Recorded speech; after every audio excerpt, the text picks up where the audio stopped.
আমি অন্বেষা।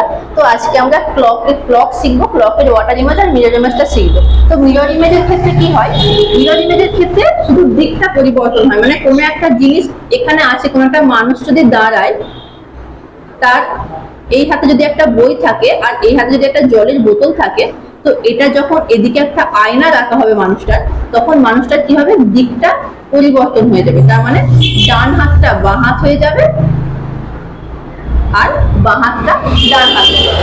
কিন্তু ওয়াটার ইমেজের ক্ষেত্রে কি হয়, যদি এইখানে মানুষটা দাঁড়িয়ে থাকে, নিচে যদি জল থাকে, তো মানুষটাকে উল্টে দেখায়, মানুষটাকে উল্টে দেখায়। এখানে ঘড়ির ক্ষেত্রেও সেম জিনিস, যদি 8টা থাকে, যদি এখানে ঘড়িতে 8টা বাজে,